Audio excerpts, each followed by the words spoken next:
I mainly cover the mainstream styles of retro gaming on my channel, being it beat 'em ups, racing games and shoot 'em ups. Something I barely touched in the past is horror themed games. And why? Growing up, horror was my favourite style of film, and there wasn't many classics from the 1980s that I hadn't watched as a kid. Did I say kid? Yeah, most kids watched horror films back then, whether or not it was acceptable, or if you didn't watch one, then you likely knew somebody who did, because that kids would often brag about it.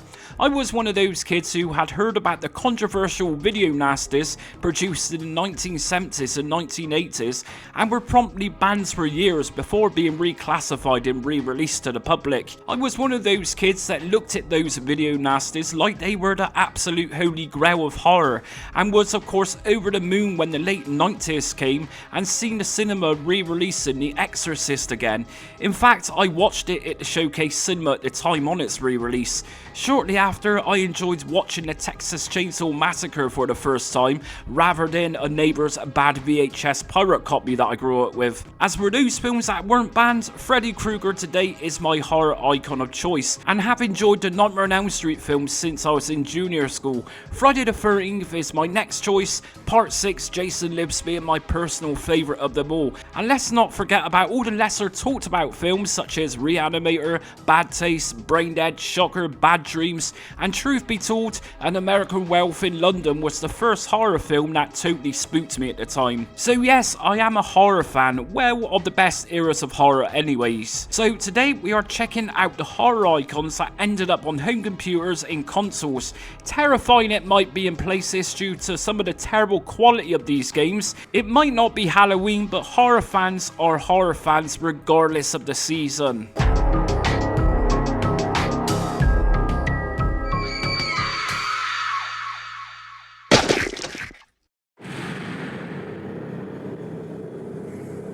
This is The Thing, an absolute masterclass in how to do practical special effects in a film and make them still hold up well after 42 years of its original release. Of course, John Carpenter was behind this film, who brought us Michael Myers and Halloween just 4 years prior to this one releasing. So Carpenter had proved himself to the world at this point that he was a great filmmaker that not only diversified with genres of film, but also did horror, and did horror really well too. Surprisingly, it wasn't until 2002 that The Thing was actually made into a game, and not just as a game of the original film, but it was actually made as a sequel. The Thing was released on Windows PC, Xbox and PlayStation 2 originally, with a Game Boy Color and Game Boy Advance game intended, but these two portable versions were cancelled. As for the computer and console versions, these were all produced by Konami's and Universal Interactive's collaboration label at the time, known as Black Label Games. Reviewers at the time of the game's initial release were generally favourable,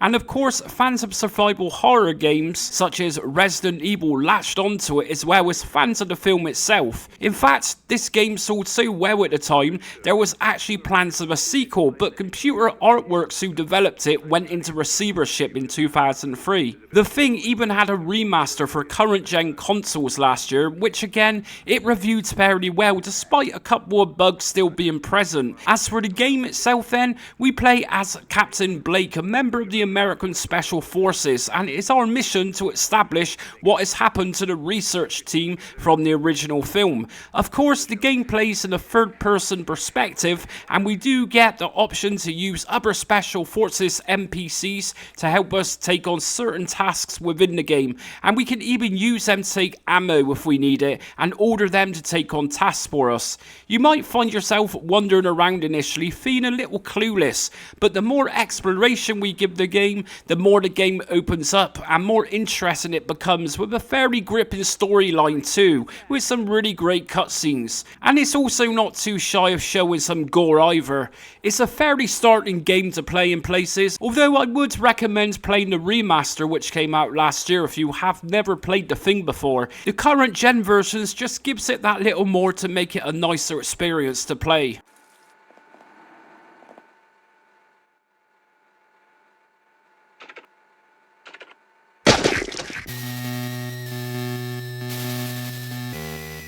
One of the 1980s biggest horror icons came to a few different systems. The Commodore 64 and IBM PCs had its own version by Monarch Software, releasing in 1989, which were both the same game and largely based around Dream Warriors, which released in 1987, or at least had all the main mental hospital characters from that film in that game. But moving away from Monarch computer versions, which were average games at best, we have the Nintendo Entertainment System's 1990 version by LJN. Now, as I played through this, I had at the back of my mind that this was going to be a terrible game. Sure, we don't get to play as any of the iconic characters from the films, and at this point the Dream Child had released in 1989, so 5 films each with characters that could have been implemented where the game wasn't. In this game, we get to play as a teenager, and the aim is to collect all the bones, which kind of reminds me of Nightmare 4 Dream Master when Freddy is dug up in Reborn. Yes, one of the best scenes out of all films, without a doubt. Take a look at the centre of the screen, you'll see how many bones we need to collect. We can enter buildings, which is where the bones can actually be found. We have a meter on the top right hand side. When this drops, our teenager falls asleep and suddenly enemy sprites look a little more sinister and also become more difficult to kill, although we can use special abilities at this point, such as throwing knives. Again, almost like an idea that came straight out of Dream Warriors. After we've collected all the bones, we then take on Freddy Krueger, which is almost like boss fights. I think the fact is that this game is of course an LJN game, and certain YouTubers have pretty much gave LJN games a bad reputation over the years, but I can safely say that Nightmare on Elm Street for the NES really isn't that bad a game at all.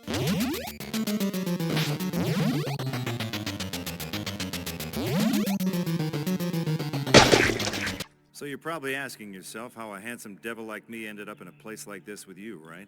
If only Bruce Campbell knew how famous he would be when filming this part of Ash in the original Evil Dead film. The Evil Dead was one of those films that had major censorship issues at the time. The film was edited, removing 49 seconds worth of film in order to gain an X certificate for a cinema release. When this released on video after a cinema run, this was also the cut that fans would have bought at the time. Prior to 1984, home videos didn't actually have a certification system, and so when the Video Recordings Act was passed in Britain, this film was banned right away. And of course, campaigners who campaign against these types of films didn't help when branding The Evil Dead as a video nasty. Strangely, the original 1981 film is still banned to date in certain countries around the world.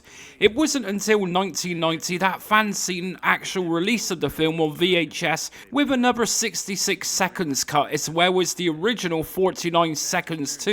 By the year 2000, The Evil Dead finally re-released again as a complete uncut version and was and still is rated as an 18 here in the UK. So yes, The Evil Dead, that extremely low budget B-movie film, began life with a fairly controversial start, but as horror fans will be aware, the franchise is still alive and kicking today here in 2025 with the fairly new release of the awesome Evil Dead Rise. There was a couple of computer film game tie-ins in the 1980s, and of course Evil Dead Hell to the King in 2001 for the Sega Dreamcast, PlayStation as well as Windows. But the Evil Dead game I particularly enjoy above all the games released is A Fistful of Boomstick, which released for the Xbox and PlayStation 2 in 2003.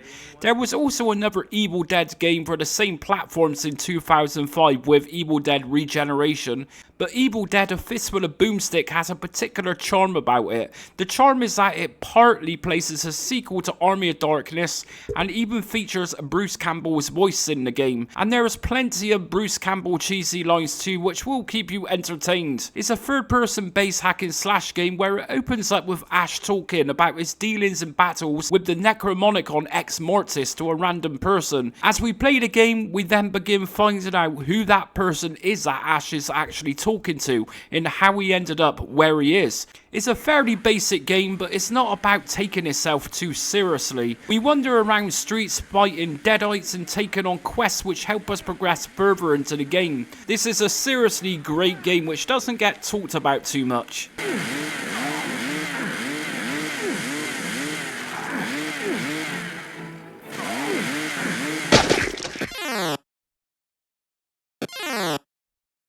This 1983 release of the Texas Chainsaw Massacre for the Atari 2600 caused outrage at the time. Sure, this is absolutely nothing by today's standards, but place yourself back in the year of its initial release and consider the 1974 film itself being banned. And 9 years on when this game released, the film itself was considered as a video nasty, as of which most people who hadn't watched it was very aware of it, being synonymous with violence and gore.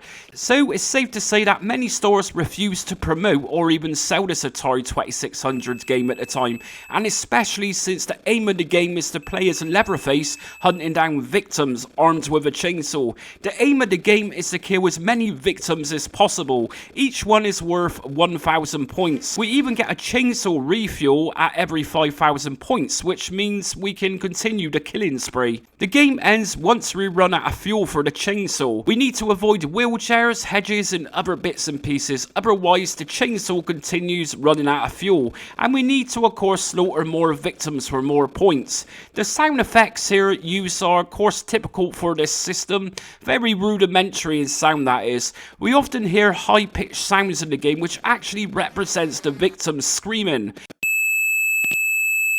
As for the sound of the chainsaw itself, again very typical for the Atari 2600 release. The Texas Chainsaw Massacre for the 2600 is a fairly basic game and very typical of its time.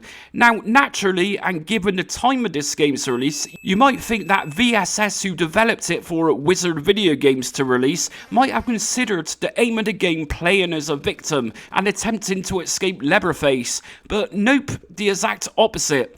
What made this game even more controversial at the time was that it was one of the first ever horror-themed games to be released commercially. Is it a good game? Well, it's hard to say. It's certainly a shocking game to play by 1983 standards, and I can only imagine how horrified parents were back then when this was released.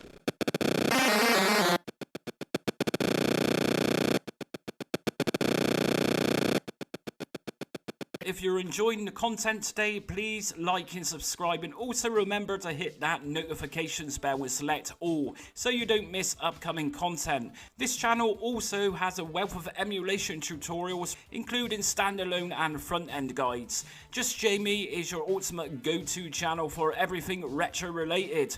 Anyways, for now, on with the video. Domark released Friday the 13th, the computer game for the C64, Amstrad CPC and ZX Spectrum in 1986, and used the very awesome artwork from Friday the 13th Part 4 Final Chapter as its inlay, and it looks stunning with its original clamshell case that it was packaged in at the time. Interestingly enough, when this game released, Friday the 13th Jason Lives was released, and of course this film was the best-selling sequel at this point since the original 1980 film. Jason Lives is easily my personal favourite in the Friday the 13th series, including some absolutely spectacular kill scenes and awesome soundtrack, including music from Alice Cooper. But what Domark did was actually took a step backwards and went for the more traditional B-movie style setup of Friday the 13th, and specifically base it randomly around Friday the 13th Part 2, which, like I said, is a little strange since the thing at the time was for publishers taking on a film license and generally to make a new game of a new film. Much like a couple of other horror-themed games in this video, particular computer magazines refused to run advertisements on the release of Friday the 13th, the computer game, mainly because of its main artwork. They were very aware, of course, that a vast majority of readers would likely be children, and so didn't want streams of angry letters pouring in from angry parents. The game itself, though, isn't particularly anything special, and what makes it even less special is the absolutely terrible music. It begins with the most generic horror music around and gradually fades into random farmer music. It's all very bizarre, really. We get occasional screams, which to be fair made me jump, as this will randomly indicate that Jason Voorhees is around. The aim of the game itself is to find Jason and prevent him from killing your friends, and this can take quite a long time sometimes as we walk around Camp Crystal Lake hunting him down to kill him. On our travels we can pick up weapons such as axes, chainsaws and pitchforks, Jason will sometimes disguise himself as one of your friends that you were looking out for, and that is the time to attack, but this at times can feel a little confusing. Like I said, the majority of the time you are endlessly walking around different screens, including a church, a barn, and a hut, whilst listening to this absolutely terrible music. It's hard to say this game is any good because it's fairly boring. The computer magazines who did review this game on its original release didn't particularly favour it much either. Zap64 gave it a 13% and Your Sinclair ranked it with a low 3 out of 10.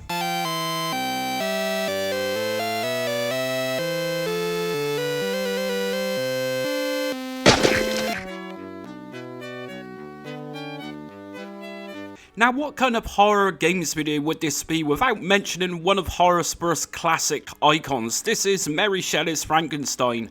The film released in 1994, a film that my dad bought at the time on its VHS release. And being such a fan of Hammer horror films from a couple of decades earlier, my dad was totally hyped to watch this film. And although the much older horror films have never really appealed to me too much, I did watch this at the time and thought it was a decent film and a great modernisation of such an old story which actually released originally in 1818. Yes, Frankenstein really is that old. Robert De Niro plays Frankenstein's monster, who does a terrific job, whilst Kenneth Branagh plays Victor Frankenstein himself, as well as directing this film from 1994. There isn't much I could really say about Frankenstein that hasn't been said before. The monster is created by Victor, who then attempts to kill him. The monster then runs away and experiences the cruelty of a world who doesn't accept it or treats it differently because it looks different from other people. The moral of the story, I believe, is don't treat others differently if they look different to you. We had some games releasing for several platforms at the time. This is of course the Sega Mega Drive version. The Super Nintendo also had the same game as this one.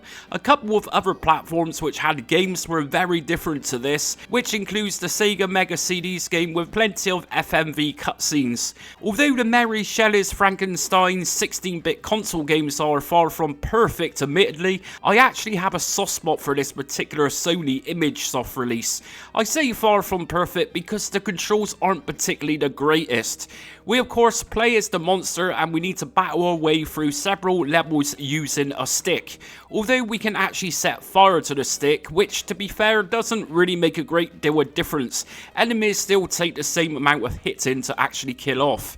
Hitting soldiers or peasants who are at times shooting at you or throwing random things can be awkward to hit at times. It's much like if you are too close, they harm you, but if you are slightly away from them, you don't have enough length with your stick to hit them. For the first stage, the aim is to navigate around the streets of Bavaria and escape. We do this by finding and pulling hooks which enables platforms to move around so we can make it through. The music is particularly good with this game. Like I say, absolutely far from perfect or not even particularly a groundbreaking game, but I do have a soft spot for this one.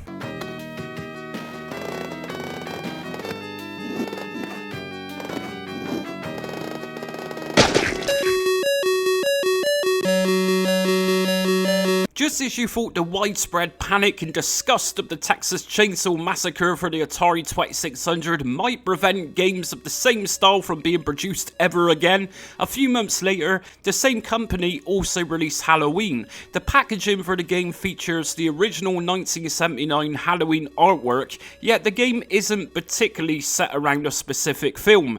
When this game released for the Atari 2600, Halloween 3 Season of the Witch had just released. You know, that Halloween film which many argue that it's not really a Halloween film.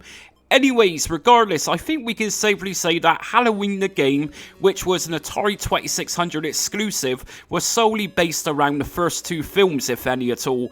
Just like the Chainsaw Massacre, it's not really surprising then that Halloween also received the same reception from retailers, as well as people complaining about its violent content. I will say again that this was 1983 and this game was something of a rare breed. Whilst other developers were creating harmless arcade games games to make money from, this publisher seems totally hellbent on creating terror and causing panic amongst worried parents. What made this game even more difficult to sell is that unlike their first Atari release, Halloween had packaging but no label for the cartridge itself.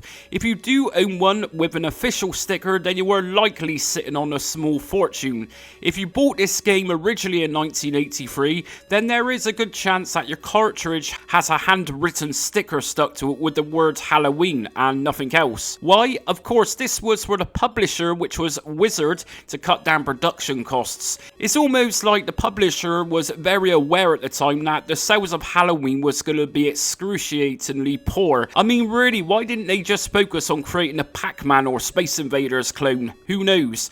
Both of Wizard's Atari 2600 releases also holds a Video Nasty style status, and I'd imagine that you might have felt like a rebel if you had a copy of either of their games as a kid. So as for the game itself, we play as a random girl. The aim of this game is to look for children and save them by walking with them to a door. As soon as the killer comes on screen, aka Michael Myers, the Halloween themed tune plays, which to be fair actually sounds fairly good. We need to avoid him whilst walking around looking for children to save, otherwise you will find yourself walking to the opposite side of the screen with no head attached and blood squirting out everywhere. Personally, I likely say that Halloween was the better game of both of the Wizard Atari 2600 games. Having said that, they are both also very much of their time where games were fairly basic.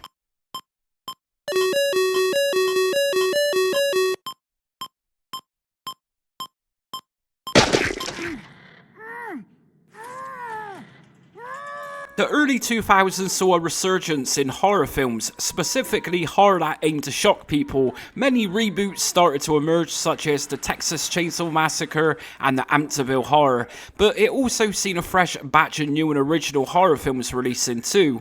Personally, I enjoyed Hostel, although there was never a game of it, but we did see a couple of games for Saw release. Saw released in cinemas during 2004, and it marketed itself on brutality and pure sickness, and it worked so much so that new films are still being released today. The original Saw game released in 2009 by Konami for Xbox 360, PlayStation 3 and Windows. There's also a sequel which was titled Saw 2 Flesh and Blood, which released at the same time as Saw 3D, which was back in 2010.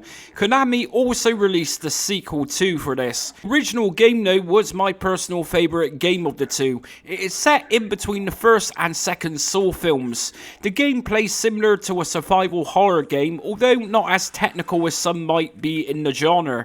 Of course, the aim of Saw is to survive as we get put into situations where we don't have any choice but to survive. We play the game as former detective known as David Tapp, who the Jigsaw Killer aka John Kramer has recently healed from a gunshot wound. David is then put inside of an abandoned insane asylum which is armed with traps. The reason being is that the Jigsaw Killer is attempting to teach David more appreciation for life. Yes, that old chestnut. When you are in the mind of Kramer, any old reason is sufficient enough to disembowel victims, clearly. We start the game where we need to escape from a head clamp, and this can be a little tricky in unlocking it as we need to press on the correct buttons on the controller as they light up on the clamp. If we don't do it in time, we die. This is when the depth of the game comes into play and the whole third-person perspective reveals itself. As the game progresses, we find out that we have others who are also trapped as victims in the insane asylum.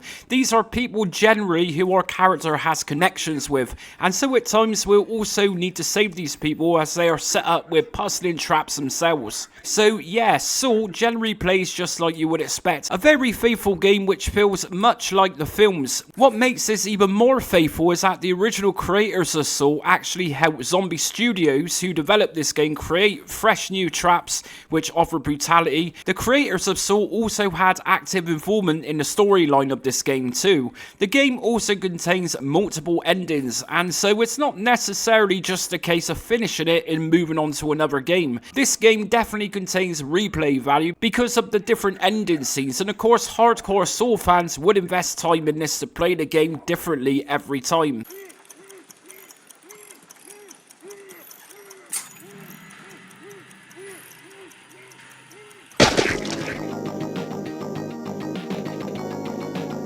I would imagine that not many people would have expected to see this game for Nightbreed by Clive Barker, which released in cinemas back in 1990. I wouldn't actually consider Nightbreed to have any iconic characters as such, but it is a Clive Barker film who brought the world of the twisted fantasy horror Hellraiser, and since Hellraiser didn't get a game back then Nightbreed will have to do instead. There was actually a couple of versions of the Nightbreed game, one being simply called the Nightbreed Action Game, which the popular 8-bit computers at the time had a version of, and the other was titled Nightbreed, the interactive movie, which the Commodore Amiga and Atari ST both had a version of. Best of both worlds though if you had one of these 16-bit computers back then, as both of the games were actually released for both. The version I have here is indeed the Action Game. Neither of the games really rated too greatly when they released by Ocean Software in 1990, but just like the film itself, the games roughly have a mixed bag of opinions. You either love them or you hate them.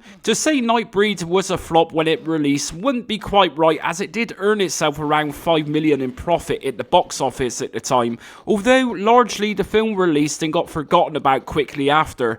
Danny Elfman composed the music for it, and of course Elfman had just made a huge name for his talents from the 1989 Batman film. In comparison to most horror films that the 1980s saw, Nightbreed was an entirely new idea which didn't go for the overdone slasher subgenre which the 1980s see many of. As for the Action Game here then, I won't lie, this is a seriously unfair game, in that it's just plain difficult. As we walk around the surface we are beaten up by creatures that we are actually trying to save, which doesn't really make much sense. You'll be constantly shot at, which is very difficult to avoid most of the time, and hit collision detection isn't particularly wonderful here either. We can pick up weapons such as guns, but these are extremely limited with ammo, and so after just a few shots you are back to punching and kicking enemies as we wander around the graveyard with the sound of the church bell ringing. The objective here is to search for a few keys in order to open up Midian, the underground city. It's just extremely difficult to achieve this initial part of the game due to its unforgiving difficulty level. The point of the game is to actually rescue our girlfriend. With a little more work put into this game from Ocean, then this could have been an above average game. I mean, like I said, if you're a hardcore Nightbreed fan, I would imagine this game might be tolerable to an extent. It's certainly an important part of horror film history, and most certainly because of this being a Clive Barker film too.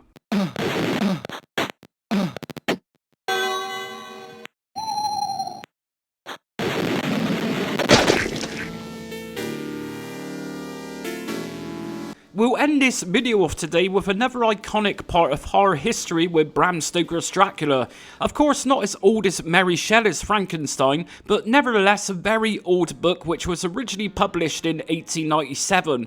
I am fairly sure that this even predates the whole vintage category. Many films came and went in history based on the story of Dracula, most notably Hammer Horror's Dracula, which released in 1958 and starred Christopher Lee. Christopher Lee played this character throughout the 1960s and 1970s in many different films, and of course was very well known for his early work of playing the character. Bram Stoker's Dracula, which released in 1992 by Francis Ford Coppola, attempted to give Dracula a new leash of life, and on a fairly modest budget too. It was a huge success, and more than likely Keanu Reeves, Gary Oldman, Winona Ryder and Anthony Hopkins, who starred in it, made this even more attractive for people to watch at the time. A fairly stellar cast, so to speak. And so of course, due to the film's huge popularity at the time, games were made and many platforms had a version of Bram Stoker's Dracula. In fact, 9 different systems had a game, everything ranging from the Sega Game Gear to the Sega Mega CD. The Mega CD game in particular was painful and terrible, to the point that I actually featured it in one of my worst movie game tie-ins videos recently. Generally, most of the games were side-scrolling platformers. Some looked nicer than others, and this Sega Mega Drive version is considered to be the best version in terms of sounds and visuals. Psygnosis, who developed a few different versions including this one, did the game proud in terms of looks. It also reminds me of one of their earlier games too, that's Leander, which released just a couple of years prior to this one. Check it out and you'll see a huge resemblance here. So for this game we play as Jonathan and we play through 6 stages, each of which includes a range of different areas, taking on bosses including the Brides of Dracula and Dracula himself of course. We can take advanced weapons from Van Helsing in certain parts of the game in order to take on creatures of darkness in a more efficient way.